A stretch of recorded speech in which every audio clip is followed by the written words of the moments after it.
Hi everyone, this is Jason Barack of Wall Street from Main Street. Welcome back to another Wall Street from Main Street podcast interview. Today's special guest is a returning guest. It's oil and energy expert Robert Rapier. Thanks for coming back, Robert. Thanks for having me again, Jason. Now, Robert, you've put out some two very interesting pieces recently. I want to go in depth on both because I think Wall Street is just not really paying any attention to the fundamentals of the market, or they're looking at the things wrong. You put out two interesting pieces, like I said. One of them is on oil inventories, and the Wall Street seems to be missing, getting the wrong read on the oil inventories. And the other one is we won't see $30 a barrel oil. So let's start with the oil inventories one first. Yeah, that got a lot of momentum over the past couple of months that we were going to run completely out of crude inventories. And that's part of that's a little bit of a misread of the inventory situation. It's true that inventories are very high historically, but we've still got a lot of room left. And at the rate we've been adding over the past year, we could actually add to inventories for 4 more years before we're full. Now, in recent months, that has accelerated a lot. We've got a lot more oil going into inventory than we've had. So the average over the past 3-4 months is high enough to fill inventories up probably within a year. But one of the things that I pointed out is this is the lowest demand season, and refineries go offline in March, April, and then they start to come back on. And the difference in demand right now and the middle of July is probably going to be about 10 million barrels a week. And that's what we've been building inventories, about 7 to 10 million barrels every week. And what I've been saying is the situation will level off and refiners will start to pull that down. And a very interesting thing happened this week. In fact, the refiners are coming back online, and the U.S., 2 weeks ago, the U.S. production dropped for the first time this year, or the first time since January anyway. And then this past week it was nearly flat.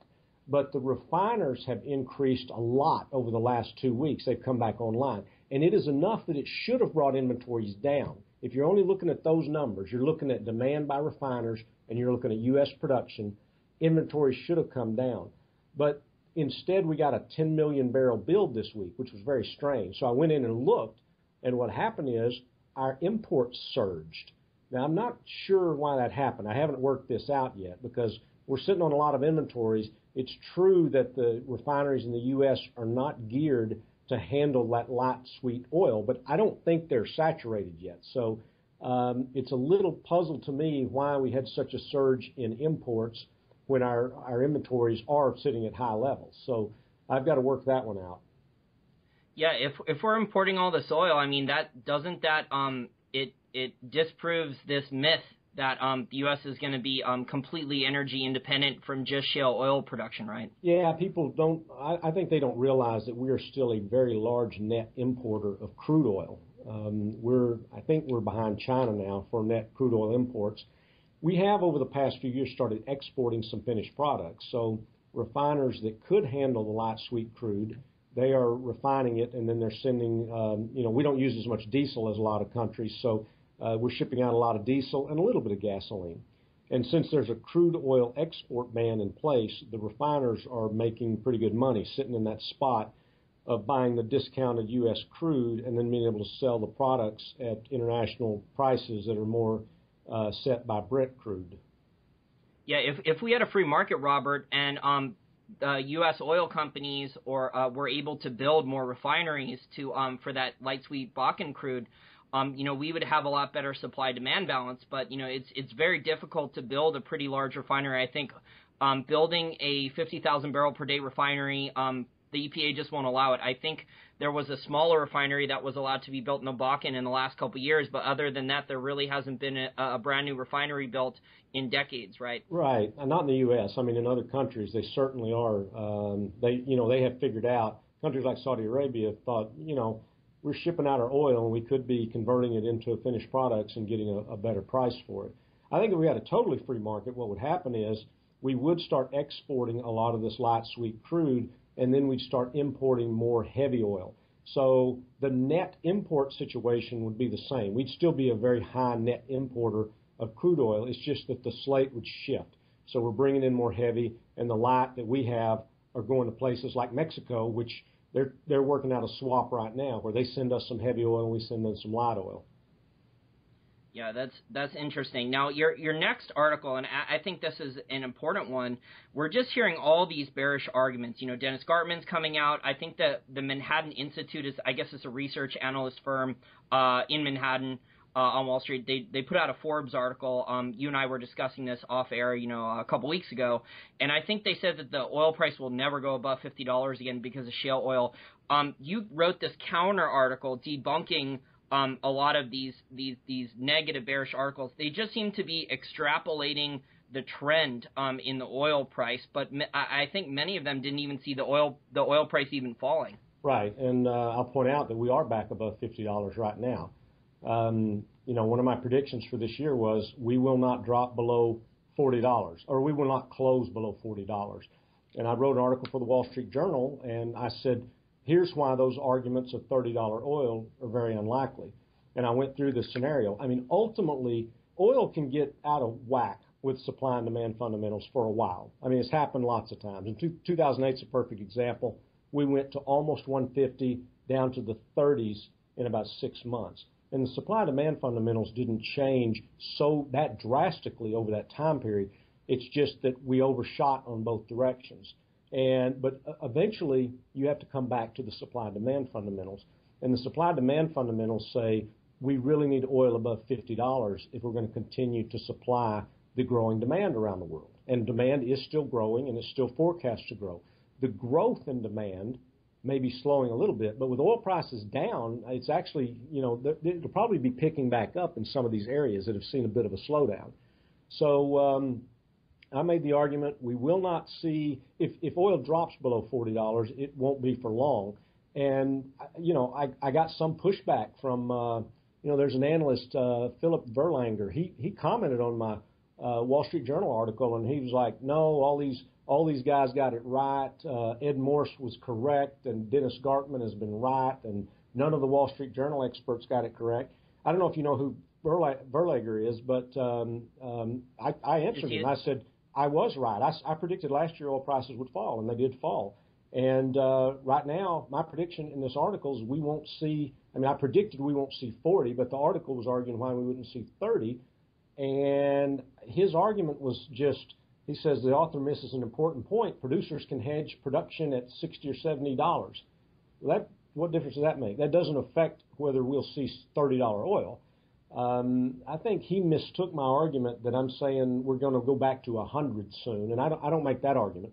I think we're going to be in the 50 to 70 range for a bit, but when we break out, we generally break out to the upside. So I think we'll see similar to what we saw in 2008. We overshot to the downside, we came back up, and then eventually in 2008 we were back above 100 within 15 months after we collapsed. I don't think we'll see it that quickly, but oil prices will creep back up over the next few years. Yeah, I think the oil prices are going to have to creep back up. I mean, we're consuming, how many barrels of oil are we consuming a year? Over 3 billion barrels, right, that need to be replaced eventually, right? Yeah, something like that.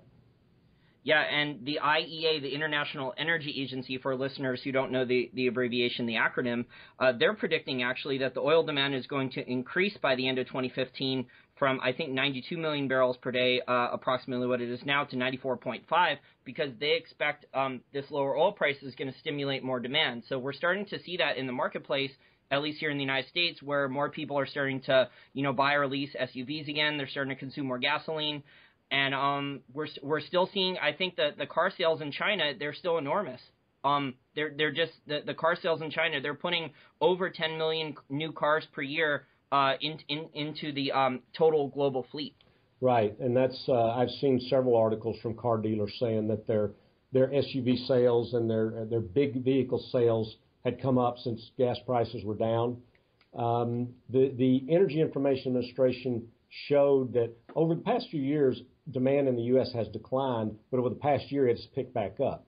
And, that's always the case. When oil prices are low, people forget about, how high they can get, and they say, okay, well, I'll make a decision on what vehicle to buy based on where gasoline prices are right now. I can afford to drive this vehicle with gas, where it is now. And so it always happens that those big vehicle sales tick up, and that will affect the markets for years to come. And it has. If you just compare demand today to demand a year ago, we are around 500,000 barrels a day higher demand than we were 12 months ago. Yeah, I think the supply glut, I think most of the estimates I've read, Robert, that this supply glut, and I'll use that in quotes, is about 1.5 million barrels per day at most globally. And, when you compare that to total global oil production or total global demand, it's not a huge number. It's only about 2%. So this is not, a 5, 8, 10% supply glut here where the market is massively oversupplied. That supply glut could come offline very quickly, especially here when you have all these shale oil producers that the only reason a lot of these guys are in business is they took on a lot of debt and they hedged their oil production. Those hedges, you look at a lot of these oil producers and they were able to hedge, 6, 12, 18 months out a while ago at $90, $92 a barrel. Those hedges are going to come off, right, in the next 6 to 12 months. Yeah, that's correct. And I know some guys who miscalculated. Harold Hamm miscalculated because he thought around $70 that oil prices weren't going to go any lower, and so he cashed in his hedges, and that has cost him some money already. If you look at where the oil production around the world has come over the last 5 years, and demand, you talk about there being a 1.5 million barrel supply buffer. That's probably true. Our demand over the past 5 years has increased every year by an average of about 1 million barrels. So it wouldn't take long. And then when you look at where the new supply has come from over the last 5 years, it's been mostly shale oil. And as producers cut their capital budgets a lot, you're going to see that growth stall out. We're already seeing it. We're seeing the growth. Like I said, the last couple of weeks have been flat. 2 weeks ago, we actually declined. And you're going to see this growing demand, this 1 million barrels a day, run head on into supply starting to pull back a little bit. And there you're going to get the oil prices to go back up. I don't believe it's feasible. And I've argued again and again, I don't think it's feasible that oil can be at $30. Only from an emotional standpoint, I think, can oil be at $30 because the marginal barrel costs a lot more than $30 to produce. Yeah, I completely agree. Maybe for another a little, if oil would have had a spike low, maybe and touched 30 for a couple weeks or a month or maybe 6 weeks or something, that would have been the market could have maybe withstood that. But then you would have seen actions from market participants like in 2008 when the oil crashed after it touched 150 with that remarkable volatility, where Russia and Brazil were desperate because they knew they couldn't make any money at the current market price in 2008 and 2009, and they had to sell it above the spot price. And then the Chinese would just come and swoop in, with long-term contracts at way above the spot. I think we've seen China lock up a humongous amount of tankers, right, in the last 6 to 8 months, just buying up as much oil as they can and shipping it over there and building up their strategic petroleum reserves at these cheap prices. Right. Exactly. Now, my next question is about the rig count. Normally in the past in oil markets, the rig count was, I guess, a leading indicator for the oil price. So if the rig count was falling rapidly, and we've had the rig count, I think, fall approximately 50% since June of 2014, but the oil price hasn't responded to this necessarily yet. Why, in your opinion, hasn't the rig count falling so drastically, especially onshore, for U.S. shale producers affected the price yet? Yeah, it'll take a little bit for that to substantially impact production. The oil that's producing now, those wells have been drilled and that they're producing. So the rigs that would be out there right now, that's going to impact supply a year, 2 years from now. So we'll see those supplies missing because of the rig count. If you look back at what happened to natural gas rig counts back in maybe 2010 or 11, the natural gas rig count plummeted, but natural gas production continued to go up. And that's because they were learning, they were getting up that shale gas learning curve. They were able to get more production out of single wells, and they were able to drill multiple wells out of one pad. And there were lots of different things that they learned to do. So even though the rig count collapsed in natural gas, and most of it went over to oil, natural gas prices didn't come up much. They stayed pretty low. And so, had the natural gas rig count stayed up, we might see substantially higher natural gas production than we do now, and even lower prices than today's low prices. Yeah, that natural gas, a lot of it is being produced as a byproduct now, right? Because the natural gas rigs have fallen so much, but the natural gas price hasn't responded. I think you expected higher natural gas prices a while ago, but because there was so much shale oil drilling, a lot of natural gas was being produced as a byproduct.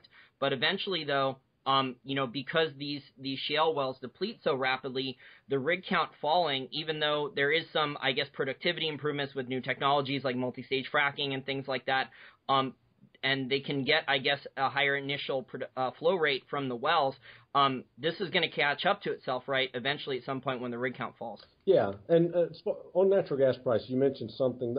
Last year I predicted higher natural gas prices in 2014, and that was because we had depleted so much during the winter, and I predicted that our average natural gas price in 2014 would be higher than 2013, and it in fact was. This year I predicted we're going to be substantially lower because we were able to refill those inventories so rapidly over the summer that when the winter started out a little bit mild, I said we are in danger of hitting very low numbers on natural gas. And so that was my prediction for this year. I expect low natural gas prices.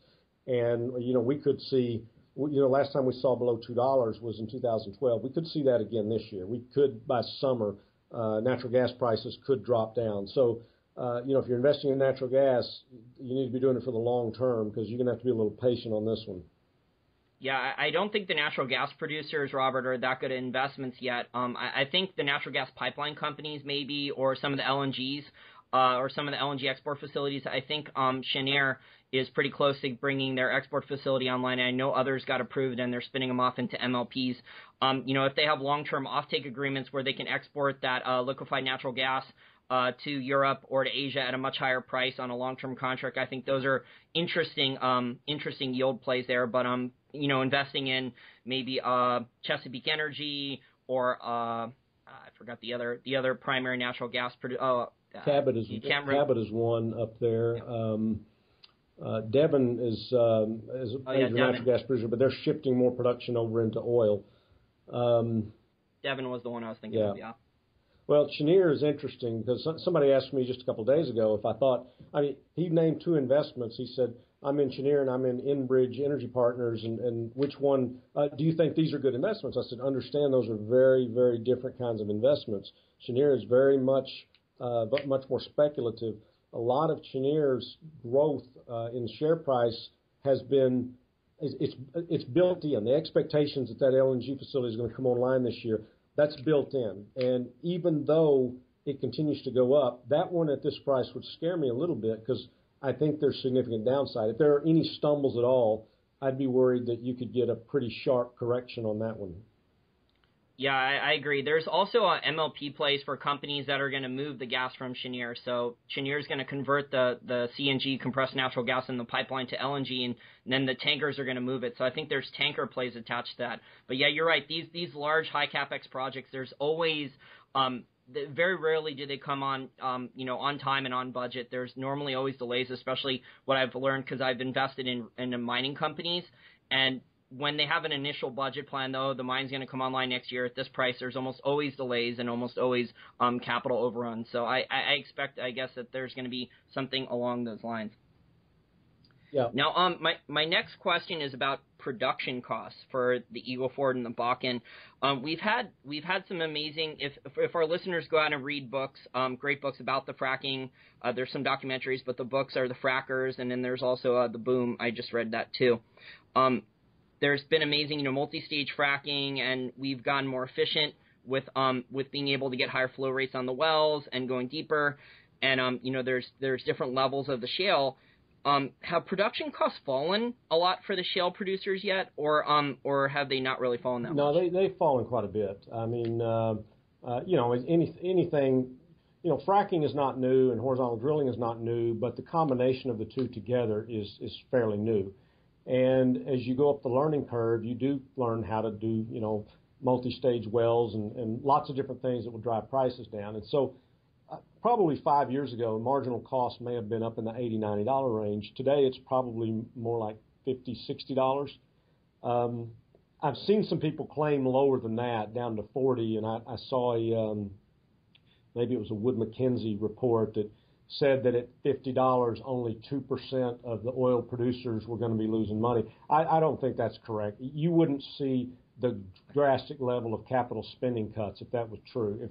If they still were going to be making pretty good money at $50, I think you wouldn't see huge slashes in the capital budget. So I think $50, $60 is probably a good number for marginal cost. But you have some plays that are significantly more expensive, and you have some. The Eagle Ford is generally known to be the cheapest out there. Maybe the Permian is close, but a lot of the Permian is conventional production, and it's been around forever. I mean, it's one of the longest-lived oil fields in the U.S. And the Bakken is a little more expensive, and so you're seeing producers in the Bakken collapse into a small core up there of the sweetest spots. And I think you're going to have to see oil prices rise back up $70, $80 before you see some of those companies getting back out and drilling in some of the fringe areas.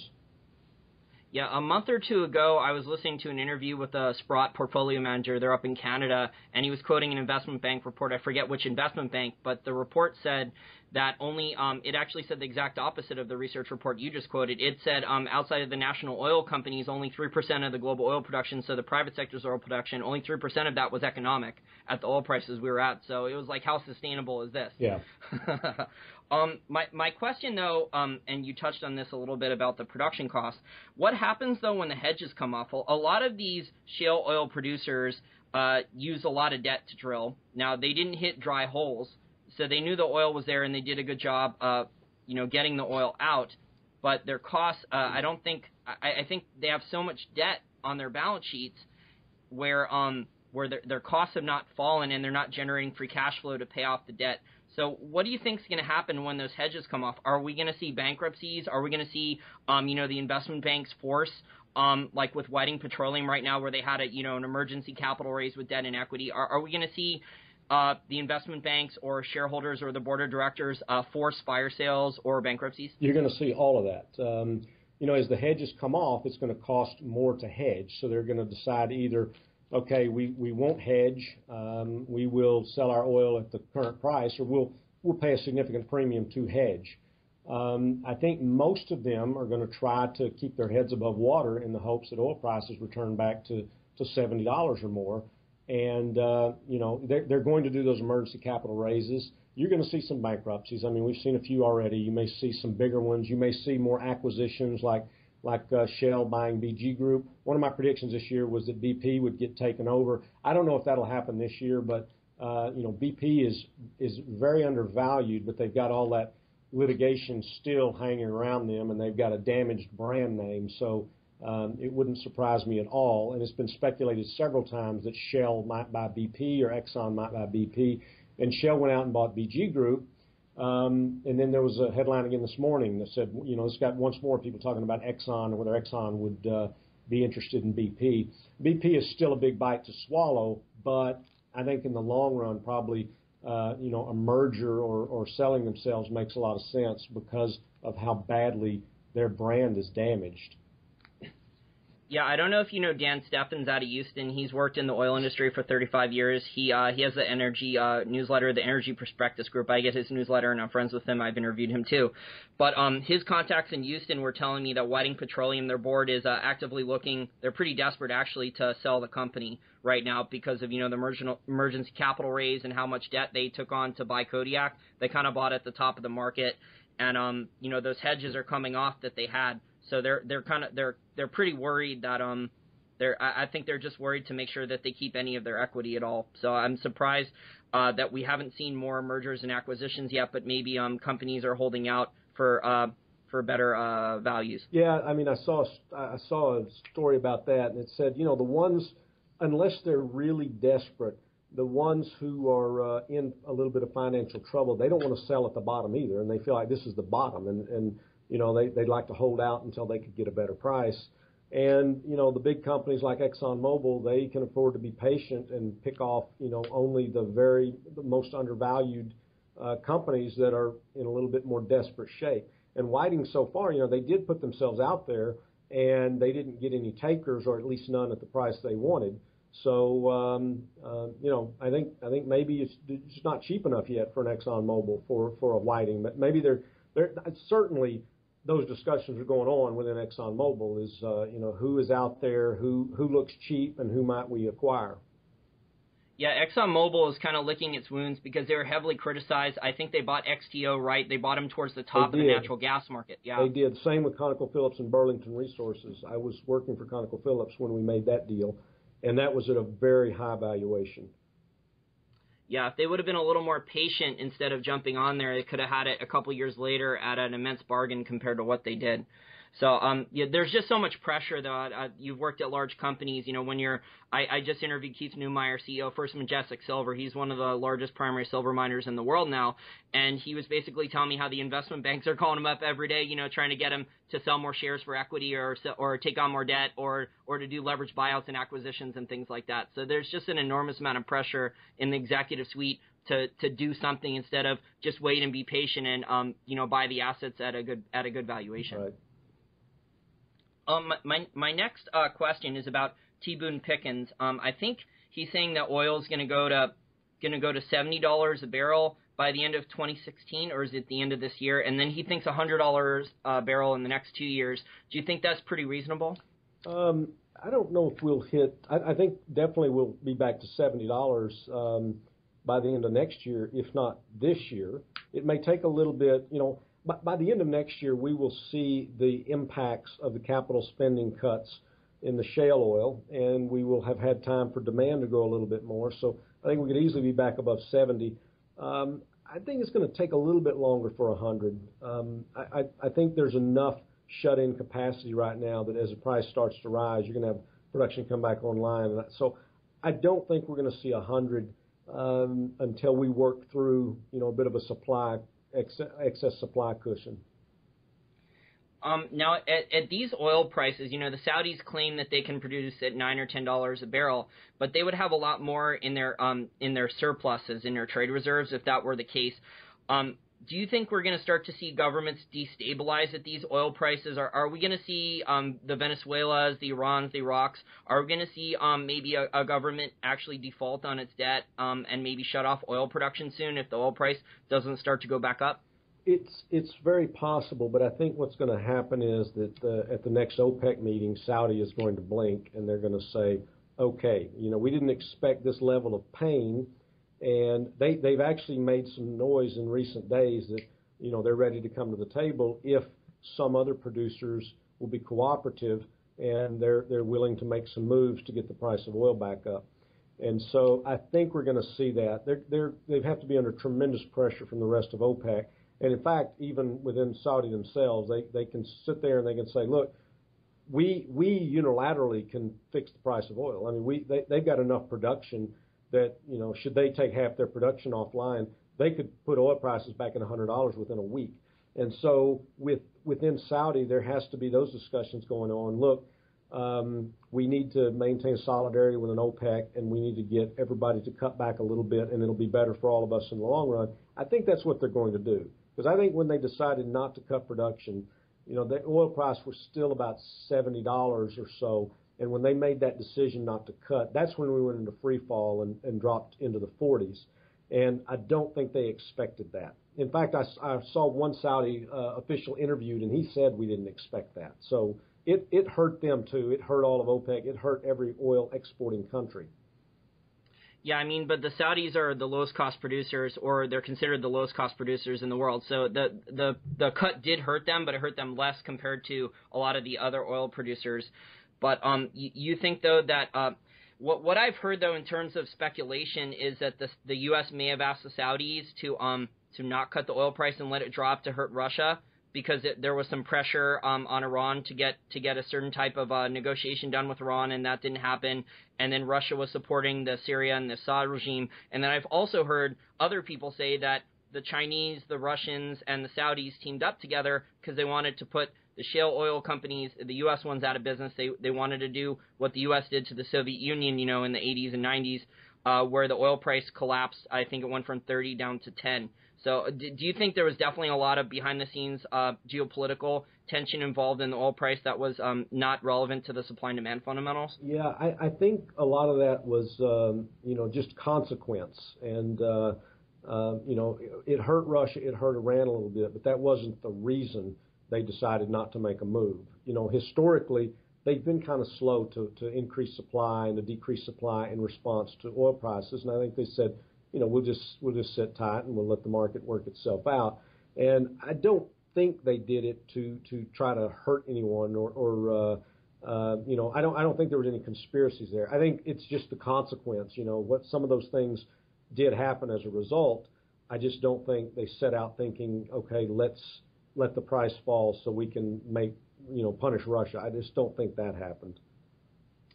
Yeah, I mean, I've heard arguments on both sides. So it's tough to know what the truth is. We may never actually hear the truth. Maybe a decade or two from now, someone will put a book out citing sources that they talked about, but who knows how accurate that's going to be. I actually just read a book about a retired KGB agent, and he published his memoir. So who knows? And he released a whole bunch of stuff in there, but who knows if all that's true. So my last question for you has to deal with the ways to invest in the oil market right now. I think we're close to a bottom. Maybe we go a little bit lower, we retest something. But those hedges are coming off. There's $26 billion in oil hedges. I just read that in a recent article I actually put in our oil group over on Facebook that you and I are both in, that I made. And over $100 billion in shale, U.S. shale junk bond debt. So, I don't think all these companies are going to go bankrupt, but there's going to be bankruptcies if we don't go higher. Do you think these are good investments right now, or where in the oil market do you think is a more safe investment? It really, really depends on your risk tolerance. If you're a pretty aggressive investor, some of the smaller companies that don't have a lot of debt, they will skyrocket as soon as things turn around here. Some of the fracking sand producers that have had such sharp sell-offs, they will turn around as oil prices recover. But you may have to sit tight, and in the meantime, you may see down spikes of still 20 or 30% from here.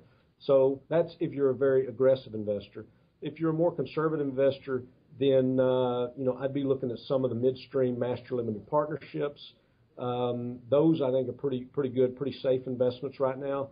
A lot of those are very close to a bottom and are near their 52-week lows, and so that's where I would be if I'm looking for income, or if I'm conservative investor and want to get my feet wet. If I want to get back into some of the oil companies, I'd go with some of the bigger oil companies. ConocoPhillips, my former employer, they suffered for years after making that ill-timed Burlington acquisition. But they've been one of the best in recent years, and they're near the top of my list. EOG Resources, Devon, all up there, pretty high on my list, and those all held up very well during the correction of the last year. All of them, over last 12 months, all of them are down less than 10%. So I'd be looking at those. I think those are safe places to be. The safest, I think, are the midstream MLPs, but the big integrated oil companies or the pure oil companies like ConocoPhillips and EOG Resources are not bad places to be. Yeah, I completely agree about the risk tolerance. That's what I tell people. I thought that the oil price was going to bottom at 65.70 because it had, on the chart, oil had very strong support on the chart. It had bounced off $65, $70 support levels for a number of different times over the last 3 years when it had corrected that low, and it always bounced off strong. And, that's why I thought that companies like Seadrill and stuff like that were going to be pretty good, because deep water was still going to be fairly economic at those prices. But then when the oil price dropped way below, obviously companies like Seadrill, I made a mistake on that. I was way too early on companies like Seadrill. But eventually, in order to grow oil production, the shale oil is not a panacea. I mean, the depletion rates are just so much, and we're not having success globally producing the shale at the rates we are in the U.S., and especially at those costs. The U.S. just has an enormous infrastructure advantage, right? Where it has all these, it has all the frac sand, it has all the trucks, and it has electricity and water right around the wells, especially, in the Eagle Ford, which is right near infrastructure. So it just has a cost advantage that the rest of the world, for their shale, they're not going to have. Especially, I think there's water problems at most of the other shale deposits globally. Right. Yeah, so I really don't see a scenario where 2, 3, 5, 8 years out, when we're growing production and I see more and more cars coming on from China, I don't see China stopping its demand for people to drive there, especially China and India and Asia. And, the only way we're going to be able to replace these reserves that we're using, we're eventually going to have to go to either natural gas. We're going to have to use a lot more natural gas because all that cheap, easy oil is gone, or we're going to have to start going back to deep water and other not, unconventional forms of oil again at some point. Right. Exactly. Yeah, so I think, Seadrill, a company like that, they were extremely well run. They were paying a big dividend for a while, but at this stage, I don't think they're making. They might be making okay money, but they cut the dividend. We've just had dividend cuts across the board. I guess that's prudent though in the oil industry right now is to pay off debt and cut dividends and maybe do some acquisitions with your capital instead of necessarily, especially if you're a producer, not an MLP. If you're focusing on growing your reserve base and finding lower cost production. Yeah, I mean, well, that and back to ConocoPhillips, that's another thing. They said, protecting that dividend is at the top of their priority list. So, they yield 4.4% right now, and they said they're going to do everything they can not to cut that dividend. That's a move that they don't want to make. Your situation with Seadrill, I made a similar miscalculation on Oasis, which is a small Bakken producer. By the time oil fell to $70, I thought Oasis had well overcorrected to the downside, and at that price they had. But then by the time we got to 50, I wasn't sure they could survive. So Oasis looked overvalued to me when oil was at $100. By the time it got to 70, it looked like a pretty good value. But by the time it got to 50, I was concerned that they couldn't survive. And they did an emergency capital raise as well. And, they may very well pull it out, but they're going to need oil prices to be higher than they are now. I'd like it at $70 if the price doesn't, double going from here to 70, and it could. I mean, as soon as oil prices look like they're going to recover, people are going to pile into those small oil companies and frac producers and so forth, which is why it's smart to, I think, accumulate those when they're out of favor. But you just have to be prepared for the downside. Yeah, and those are more speculative plays. I mean, with my safer money, I like, Lin Energy and Memorial Production Partners and, those pipeline MLPs. Those are safer money. I mean, higher risk stuff is Seadrill and things like that. Seadrill just has an enormous amount of assets. They have, like, the newest rigs at the higher lease rates, although lease rates have come down. But eventually, the only way we're going to be able to grow production, you and me have looked a lot at the oil market and discussed this in past interviews. I just don't see, like I said, any way the globe is going to be able to consistently maybe grow oil production. We've struggled to grow oil production globally outside of the United States and shale oil production and a little bit in Canada is with deep water. I don't see, or ultra deep water, I really don't see any other way right now unless we stop actually consuming oil and maybe switch to some other form. Maybe Elon Musk is gonna crack everything up here with the super capacitors in his car, the charging stations and things like that, and we're all going to be driving electric cars in 5 years or 10 years. Yeah, I think 20 years from now the world will still run on oil. Well, I think the environmentalists would disagree with you, but I agree with you. I think we're going to be running on oil and natural gas for sure, at least for a while. I don't see it transitioning here, even if Elon Musk is successful with the electric car and better hybrids and things like that. It's going to take over a decade for everyone to switch out their cars. It's going to take probably many decades for everyone to switch. Yeah. Okay, great. Well, I really appreciate your time, Robert. This was a great discussion, and you gave our listeners a lot of interesting ideas. And we're also starting to see China bail out Petrobras because Petrobras is being pilfered, I guess, by their politicians. Exactly. Yeah. Well, and then we have the huge capex cuts here too. So I mean, long term, I think this is healthy for the market. The oil companies are going to be forced to get leaner and meaner. And I guess like that Citibank analyst and the other Wall Street guys are expecting, they'll hedge and it's fine and things like that. But that's not the way these markets work. There's just too much debt out there. I don't think the oil companies are going to be able to last as long with how much debt they have. Right. Especially with those dividends that you mentioned there. I mean, they've borrowed like ExxonMobil, Chevron. I don't know ConocoPhillips numbers offhand, but the payout ratio for Chevron, I mean, they've borrowed pretty extensively to keep paying the dividend. So, there's either going to be dividend cuts in the near future, or the prices are going to have to start going back up. Yeah, I agree. Okay, great. Well, please tell our listeners about Energy Trends Insider and your newsletters where they can find your articles, because I know our listeners really love your articles and your interviews that you do here. Yeah, probably the quickest way to find me is just to Google my name, and I think the first or second hit will be my home where I usually write articles, Energy Trends Insider. I write a column there every week or so, and then at Investing Daily, I write an energy column once a week. I write an MLP column once a week, and then I've got a subscription newsletter where I'm the chief investment strategist for the Energy Strategist, and I also write on the subscription letter MLP Profits, which consists of MLP, Master Limited Partnership portfolios that are run, and we give advice on what to buy and when to buy it and when to sell it. And we have outperformed the indices in pretty much every quarter since I came on board. Yes, you have. I followed your work for a long time, and no one gets the oil market perfectly. I think there was. I'm not even sure there was any analysts other than maybe you or a few others who even saw that there was going to be oil correction. I think most of the investment banks, Goldman Sachs and Citibank now are extremely bearish on the oil price. They're just extrapolating the trend, and they're looking for fundamental reasons to justify they're extrapolating the trend down. But I don't think any of these guys really saw. Especially Goldman Sachs and many of these other investment banks, none of the Wall Street analysts saw the oil price falling in 2014. I think they all had higher oil price targets, right? Well, and that's exactly what I said to Philip Verlager, who said, he said nobody got the price correction correct, and he was alluding to the fact that him and some other people were correct. And I looked, and they were calling for a crash well into the crash. I mean, we were at $70 and falling when they were calling for a crash.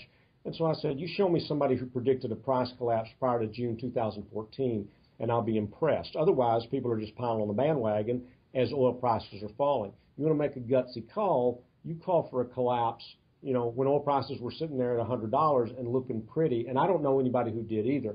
I didn't think they could stay at 100, and I predicted, one of my predictions for 2014 was oil prices will have to fall because growing production in the shale oil fields and the fact that we have an oil export ban, oil prices have got to fall. And in the mid-year, that looked like the one prediction of mine that was going to be wrong because oil prices had actually risen from January to June.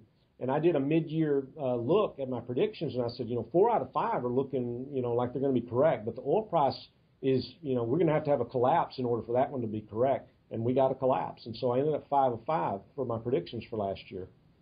Yeah, the Wall Street guys, Robert, like I've dealt with these guys too. A lot of them, are flip-floppers, so they don't like talking about their past track records, like Jim Cramer and some of these other, I don't want to single him out too much, but some of these other, Wall Street guys who are touted with such great admiration, like Gartman and stuff, they just have, if you go back and look, 5 years at all their different videos, their predictions, the wrong ones are way more than the right ones. But they don't want to talk about that. They just want to talk about the last week or the last month because that's their myopic time frame.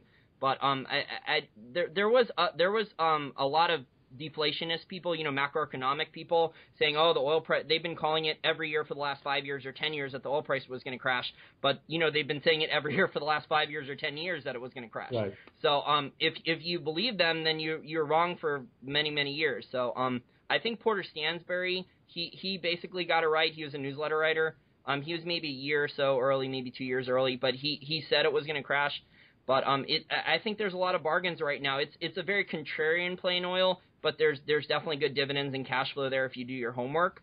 Some people though, it just depends on people's risk tolerances. Yep. Agreed.